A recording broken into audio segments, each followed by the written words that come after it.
In ancient Egypt, a legendary pharaoh is running out of time to complete his pyramid. What we're seeing is just the core. Now, Egyptologists have made a discovery that exposes how he finished it. It tells us the untold stories. And the incredible life of one worker. This was an elite job. This is something that they were proud of. What happens when a king dies? What secrets does a mysterious mummy hide? At the heart of the Great Pyramid We have to go up at a crawl. is an ambitious pharaoh who will transform Egypt. The story of the pyramids is one of innovation, It was a resurrection machine. mysterious rituals, These are things that help the deceased re-energize and live for eternity. back-breaking work, and palace intrigue. Unlock the deepest secrets of the pharaohs. Every mummy is different. You never know exactly what to expect. Explore the lives of ancient workers and uncover the remarkable story of Egypt's old kingdom. Not only did ancient Egypt make the pyramids made ancient Egypt.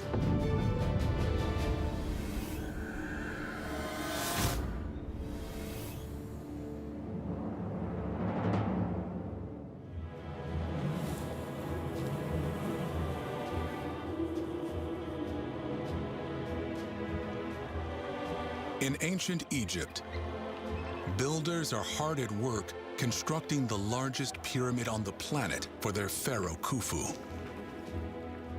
The Great Pyramid. To achieve his dream, Khufu has formed a professional workforce, bolstered by conscripted citizens, and built a vast city to support them. But the pharaoh's ambition could be his downfall. The pyramid is a giant tomb designed to transport him to the afterlife. If the immense project is not completed when he dies, he can't guarantee that his successor will finish it for him. And his dreams of immortality could be dashed. So how will Khufu complete his pyramid? And what will happen when he dies?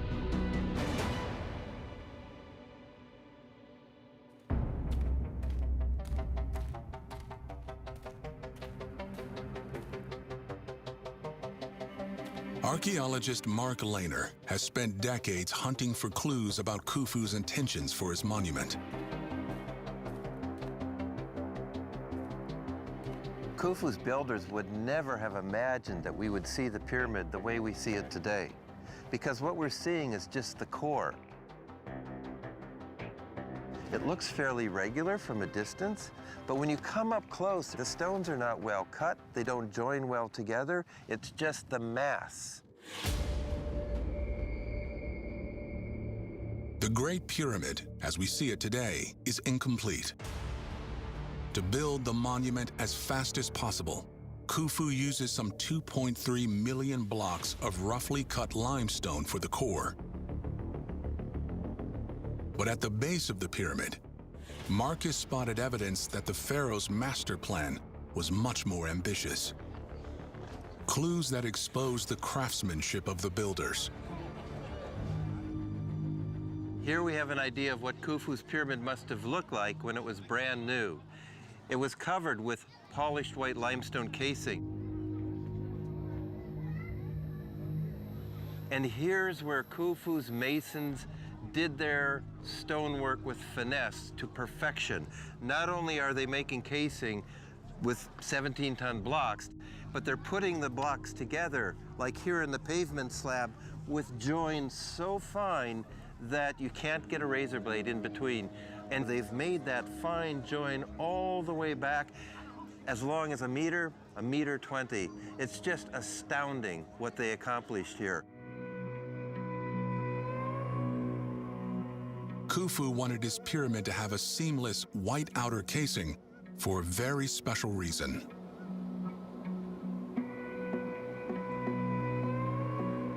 To understand we need to see the finished Great Pyramid as the Egyptians did, by traveling 4,500 years back in time. When the pyramid was completed, you have to imagine that it was gleaming white, this fine, fine white limestone that made up the casing, that made it smooth. It would have gleamed under the sun, it would have sparkled for miles. The glittering white pyramid reflected the light of the sun god Ra, acting as a beacon between the earthly world and the afterlife.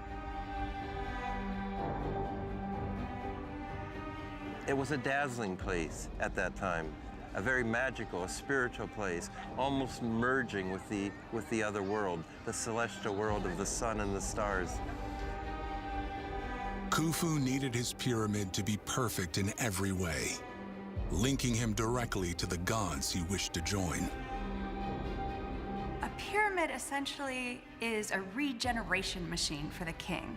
The king goes in as a mummy, as a dead body, and through the pyramidal structure, he is then reborn into the afterlife. Khufu believes after he dies that he will resurrect and join the gods forever. So for Khufu, the gleaming outer casing of the pyramid, hiding the rough inner core, was a crucial part of his machine.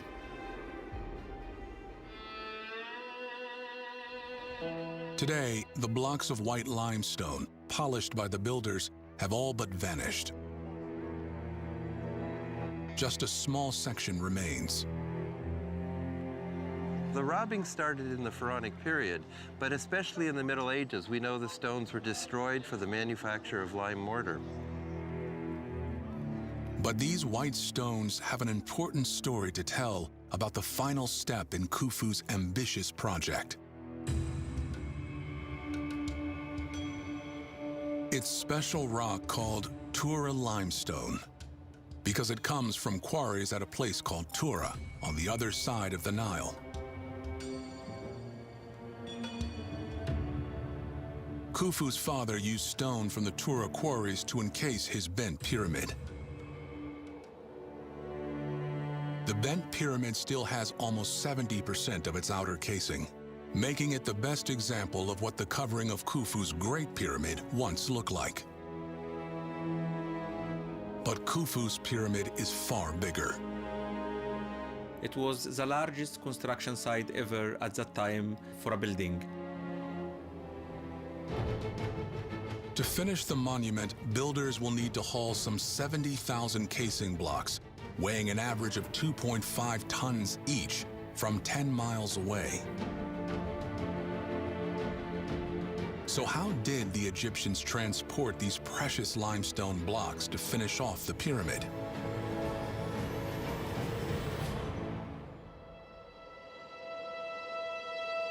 Now, archaeologists have unearthed astonishing evidence that may answer that question.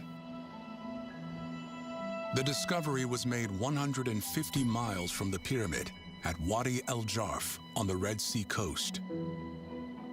In 2013, Egyptologist Pierre Tallet and his team found 31 caverns dug into the hillside. Hieroglyphs on the walls show that they date to the time of pyramid building. 3 years of research later, they made the discovery of the century.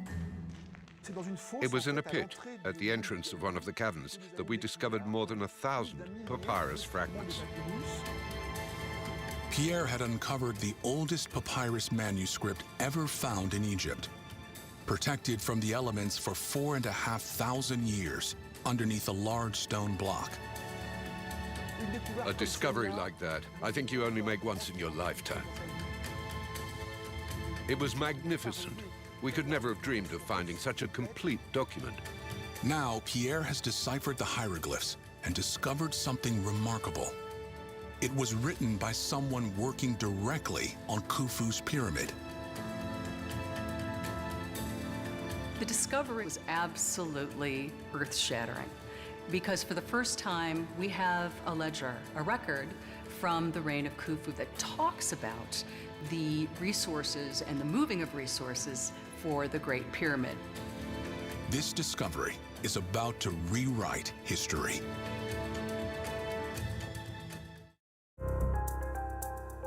In Egypt, archaeologists have unearthed an incredible ancient document.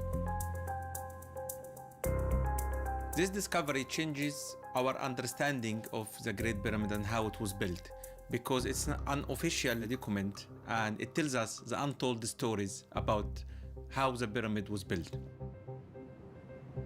The papyrus was written some 4,500 years ago, during the reign of the pharaoh Khufu.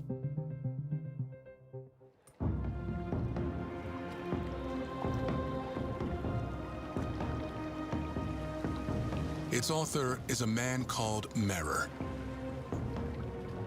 He leads a team known as a file, loading limestone blocks at the port of the Tura quarries. These are the high-quality white blocks that will encase the Great Pyramid. They are the crucial final part of the monument's construction that will complete Khufu's tomb.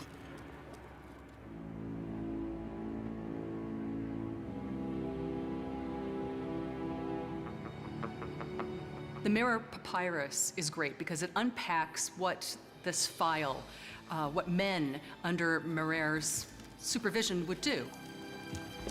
It's one of those moments where you get a glimpse into history by somebody who is actually participating in one of the largest building projects ever from the ancient world. Merer keeps a meticulous logbook of his daily work as his crew load the blocks and ship them across the Nile.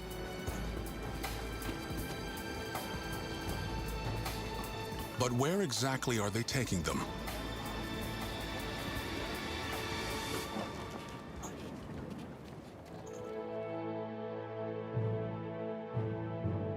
Today, the Great Pyramid sits high and dry 5 miles from the Nile.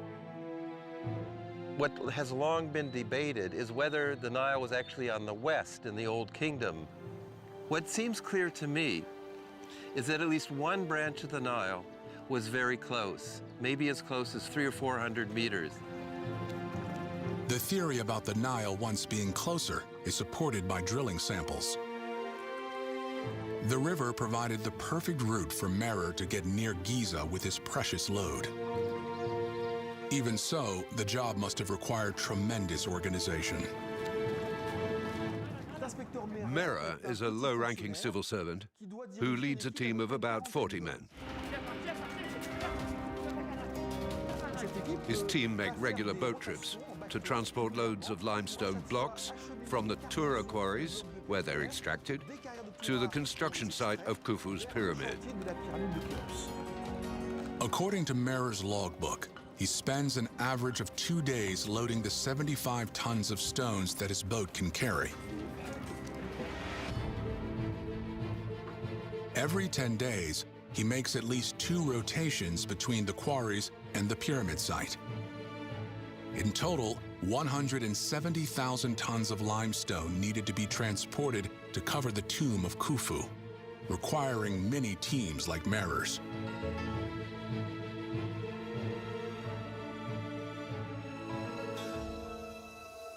The gigantic size of these monuments is not due to the gigantic size of the workforce, but to the repetition and tenacity of the workers. Their jobs are carried out according to plans that are perfectly executed.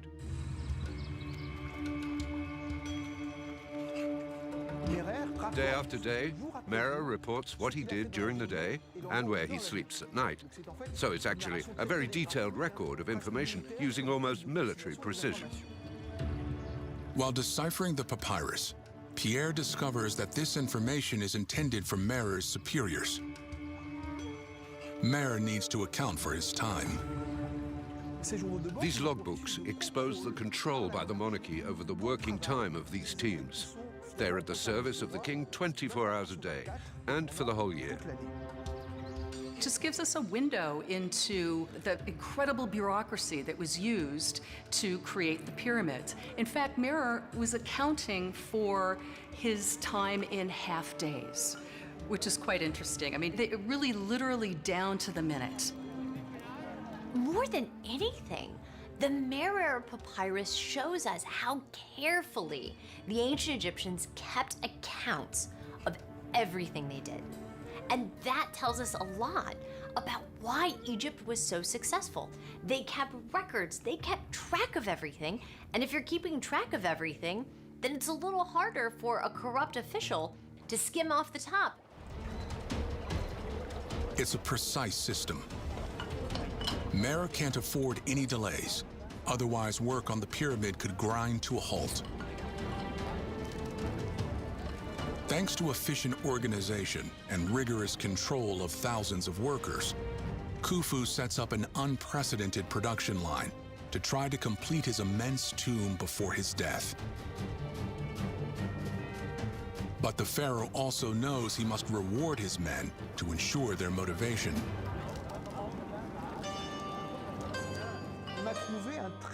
We found a very beautiful accounting papyrus where we have records of grains, flour, barley, dates, which are used to pay the workers. Merer records the payments in red and black ink. In a red column, Merer lists the payment that is delayed. It's clear that the royal administration never provides everything that's owed to the workers. There are salary delays. Merer doesn't record how he or his team feel about the delays in their pay. But thanks to his newly unearthed logbooks, archaeologists are closer than ever to understanding the day-to-day life of pyramid workers. They've even found jars near the papyrus tagged with what could be Merer's team name, Khufu's Escorts. It gives us this interesting snapshot from late in the reign of Khufu. Merer dates to about year 26 or 27 of Khufu. So Merer is probably seeing the final work on the Great Pyramid. Merer and his fellow escorts know the pyramid is almost complete. But they also know that Khufu is getting older. And there are some things they can't control. Moving large blocks of stone would not have been possible over long distances were it not for the Nile. That said, the Nile is not perfect. During the high flood or the low Nile, it would have been difficult for large ships to sail up and down the river. For Khufu, any delay could be fatal.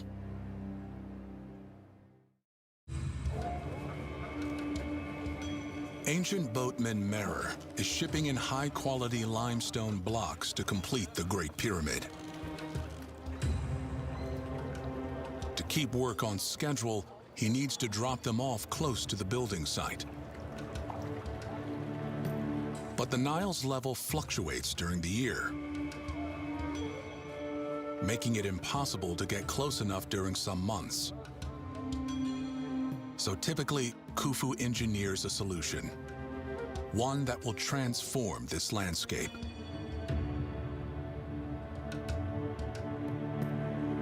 When Khufu came to build his pyramid up on the plateau, the only place for him and his workforce to bring stone in and up to the plateau was in this area.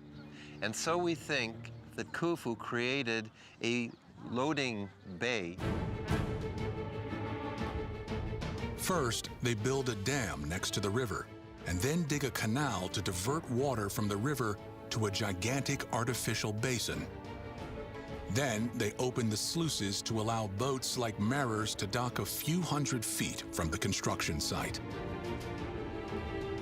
The Egyptians were brilliant at being able to work with canals and dikes and create an area where they knew that always they would have a certain level of water during a particular period of time. Those projects were very important because through them they could transport all the necessary materials for building the pyramid. Thanks to the work of archaeologists, we can now visualize Khufu's pyramid harbor.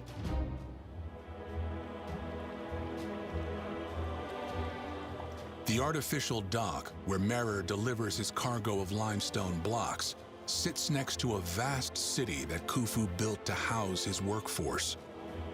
Two vital pieces of infrastructure which are key to pyramid building. The papyri of Merer really prove that you could go from the Tura quarries to the building site of the pyramid itself without having to leave the water. Because that is going to cost less money, fewer men, fewer resources, and enable the Egyptians to build the pyramid much more quickly.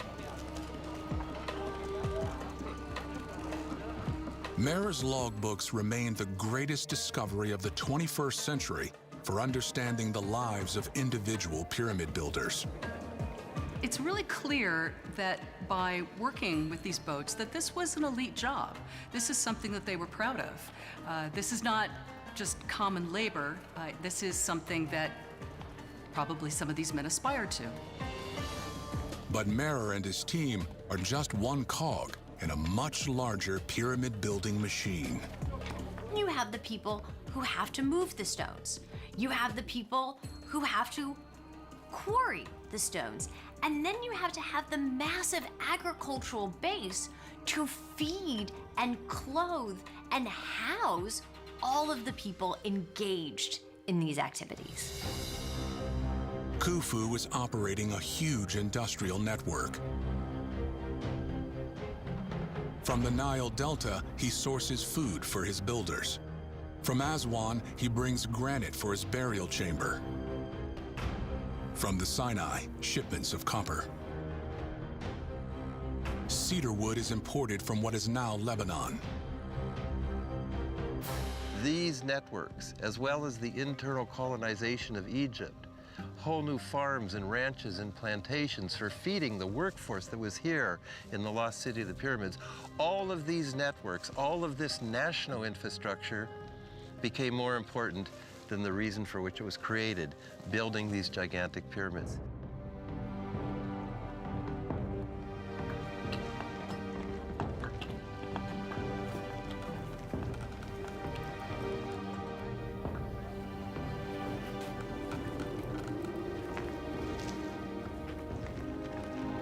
Some 25 years after laying the foundations, and thanks to the mobilization of all his people, Khufu can finally admire his life's work, the largest Egyptian pyramid that will ever exist.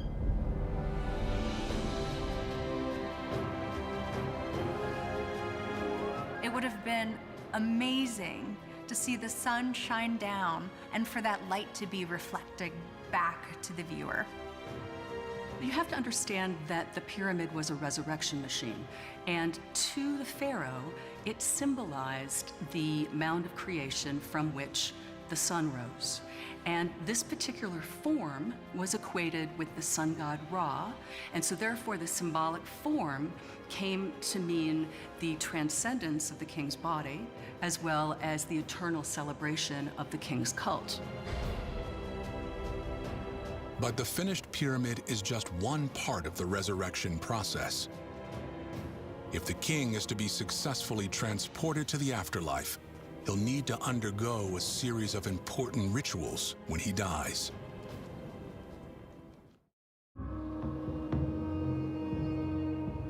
Around 2483 BC, the Great Pyramid of Giza is complete, and the time has come to put it to use.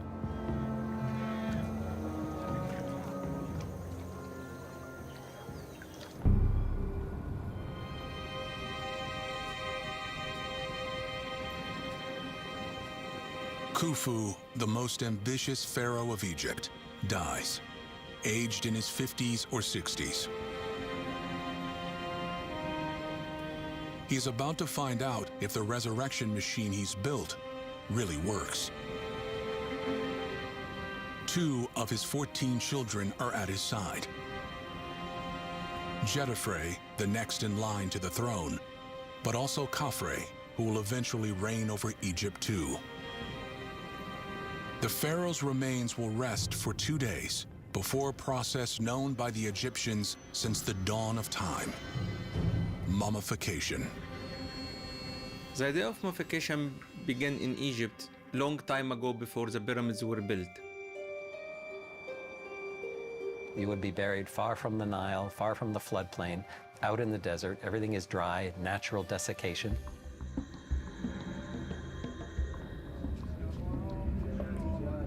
Inspired by the natural preservation of bodies in the desert, the Egyptians developed mummification. The ritual lasts 70 days.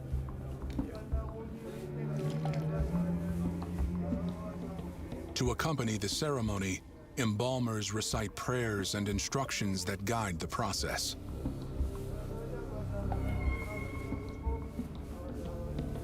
A series of rites that must be carried out to perfection.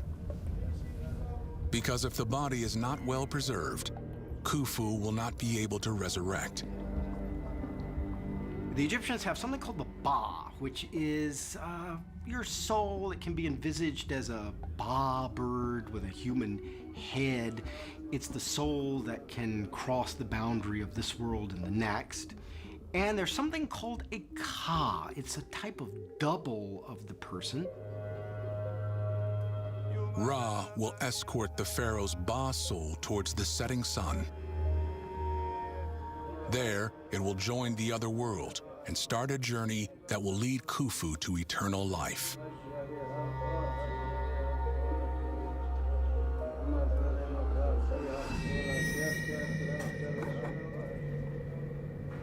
To prevent the body from decomposing from the inside, all organs except the heart must be removed. Using a long bronze hook, the master embalmer begins to remove the brain. The brain could be removed in a number of ways. One popular way is to break the nasal septum, put a little hooked metal thing in there and sort of turn the brains into scrambled eggs and let them come out the nose in little gooey chunks. He pulls the brain through the nose and throws it away. For ancient Egyptians, the brain was not important at all because the place of knowledge, feeling, wisdom was the heart. The embalmer makes an incision to remove the organs: the lungs, stomach, intestines, and liver. The operation is carried out with extreme care. If the heart is accidentally cut free, it is sometimes stitched back into place. The heart was all the time remaining inside the body. When the internal organs are removed, they're placed into these 4 jars called canopic jars, and their heads are different animals. When Khufu comes back to life, he will be able to retrieve his vital organs.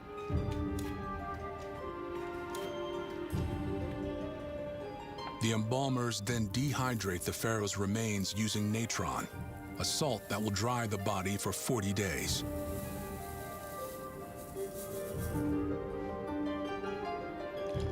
In the last step of the mummification ritual, they cover the king's body with strips of linen dipped in a mixture of resins, oils, and honey.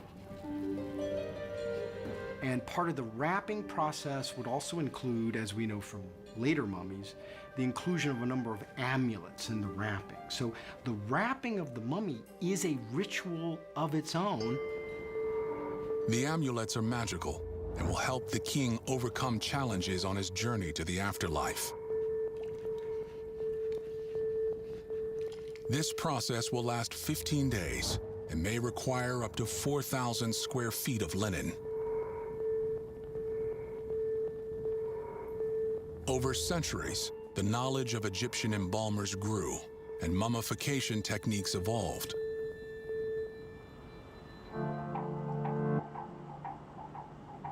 The Institute of Evolutionary Medicine in Zurich is one of the world's most advanced research centers for the study of mummification.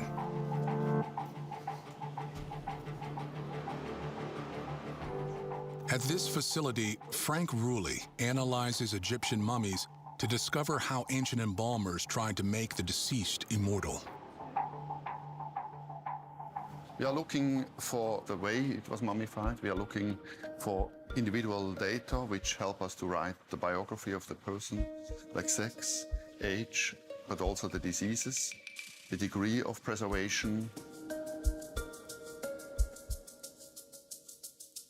It's very nicely wrapped. It's the typical kind of wrapping with the head and the feet being so prominent. So it's probably about roughly 2,000 years old.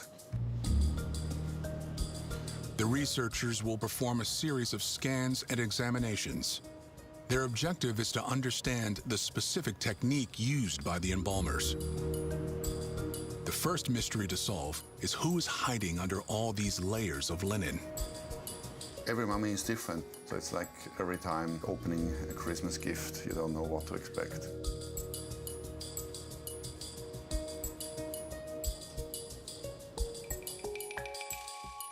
It looks like rather a young individual. Young adult. Young adult, and probably female based on the pelvis. Here we have the hands in front of the pelvis, and this is a very dense material, so it's probably a ring. So it's most likely a jewelry, a ring. As the practice of mummification progressed, more people could afford the process. In the Old Kingdom, time of the pyramid builders, it was more of an elite way of treating the bodies, whereas later on it was more of a democratization. So more and more people actually were able to be at least partially mummified. As mummification became more widespread, it drove the emergence of more sophisticated techniques, notably in the products used for preservation. They often use bitumen. They have resins, conifer resins, for example, beeswax. There are multiple components, up to several thousand components. That changed over time, and that probably changed also between different tissue types. More in the later periods, like New Kingdom, end of the New Kingdom, they actually put the material under the skin to actually give a bit more of a life-like appearance. This woman was mummified some 2,500 years after the pharaoh Khufu. It's proof of just how important the ancient Egyptians believed mummification to be.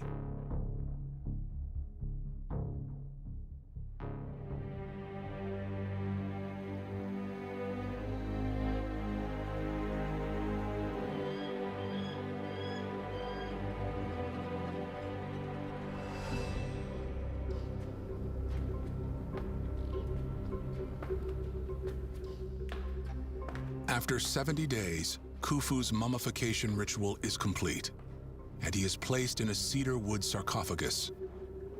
He will soon be taken to his gigantic tomb to be reborn in the afterlife.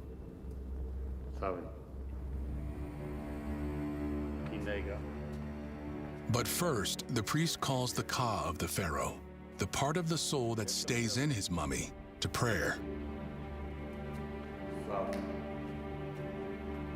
A final blessing, which the Egyptians call the opening of the mouth ceremony.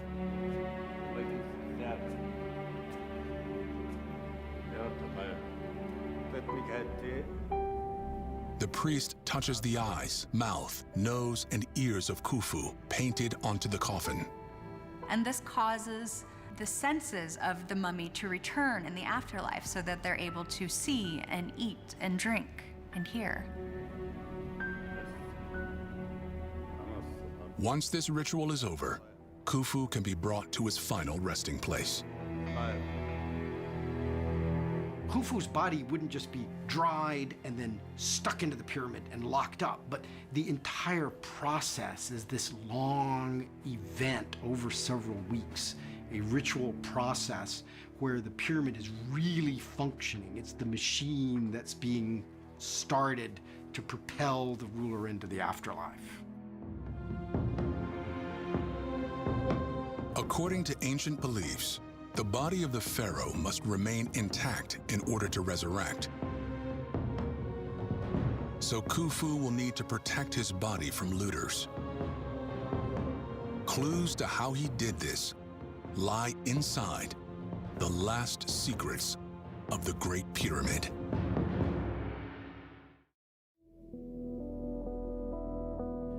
Egypt's Great Pyramid, Egyptologist Mark Lehner is investigating how Khufu's mummified body was hauled into position and protected. He gets access through a tunnel carved by robbers. The story is that the tunnel was forced by people who wanted to get into the pyramid in 800 and something AD, and that they turned here, maybe hearing something that led them to think the passage system was here.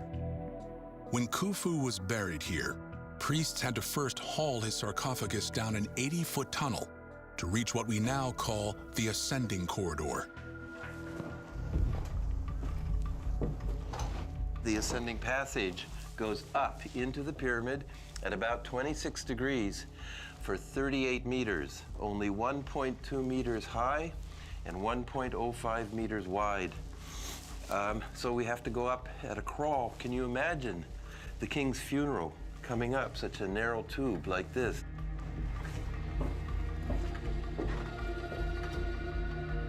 After hoisting the sarcophagus 125 feet, they arrive in the Grand Gallery.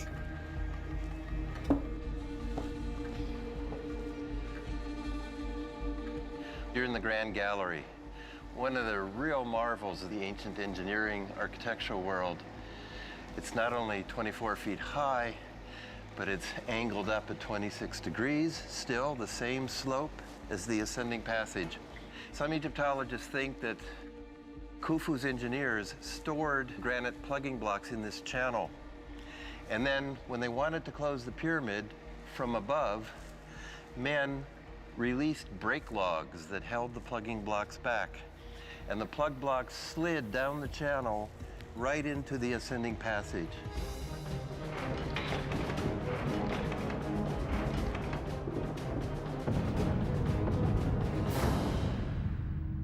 There's only one problem.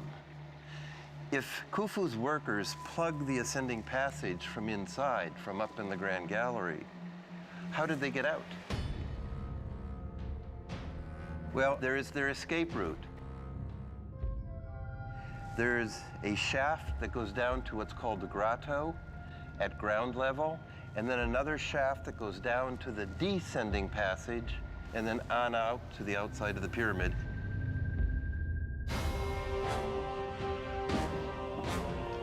To reach the king's final resting place, workers need to haul the sarcophagus another 150 feet up the Grand Gallery towards an antechamber,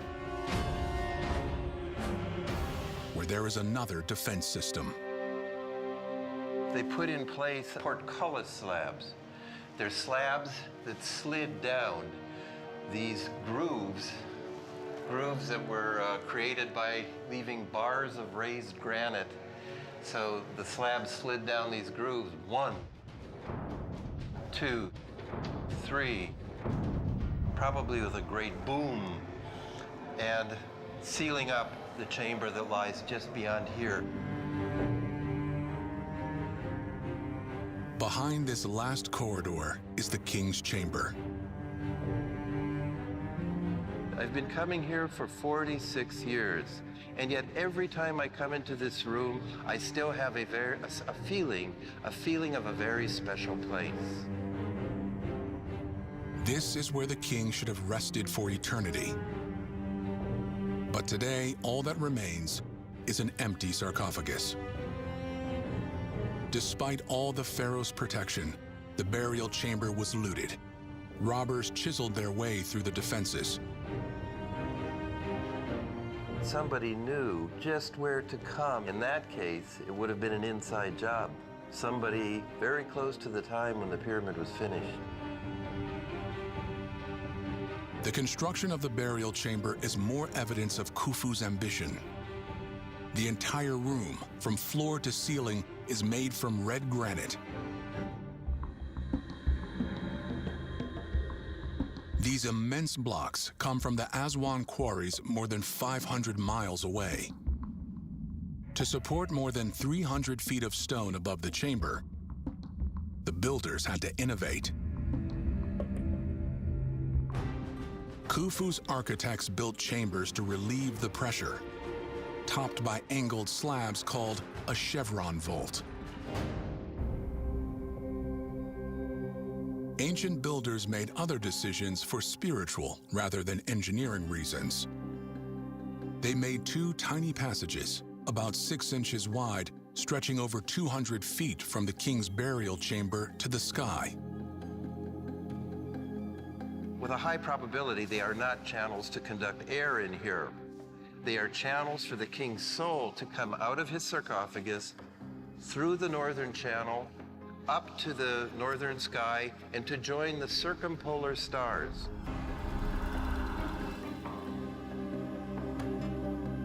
Everything about the pyramid suggests, in one sense, it was a primitive spiritual machine. It was a resurrection machine, because if you can get the king to be reborn again and to join the other gods and stars, the entire court, his whole household, which was all of Egypt, would survive the afterlife with him. Today, Khufu's pyramid may be empty, but Egyptologists have no doubt he intended it as his final resting place.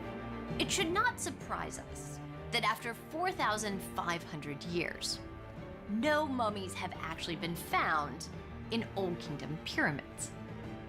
However, we have abundant evidence that pyramids were tombs. We have hieroglyphic texts that say, in no uncertain terms, that the mummy of the king was buried in the pyramid.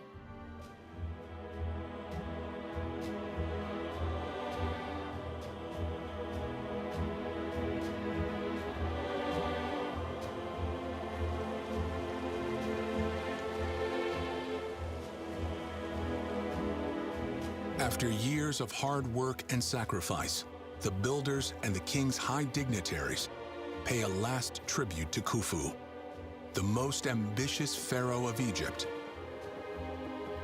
Khufu is thought to have reigned for about 27 years.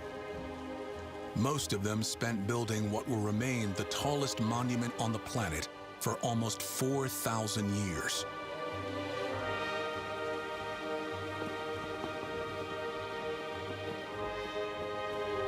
Khufu rebranded Egyptian kingship. He erected the largest pyramid in Egypt, which showed the power of the pharaoh. It also symbolized the organization that was required to build something like that, the expert workforce, the resources that were needed. He inherits an incredibly well-functioning country from his father and leaves it, if anything, functioning even better. The bureaucracy is growing even larger, and he has created the single largest man-made structure of antiquity on the Giza Plateau.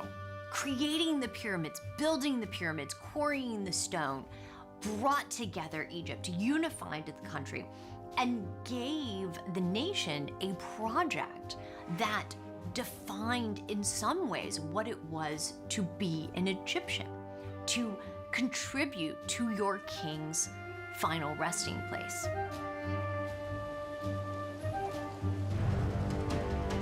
Khufu had created a city for his workforce, diverted the Nile, and developed an immense industrial and commercial network. Never again in history will a pharaoh be able to match the scale of the Great Pyramid. But the era of the pyramid builders is not over. The Giza Plateau will see yet more monumental constructions.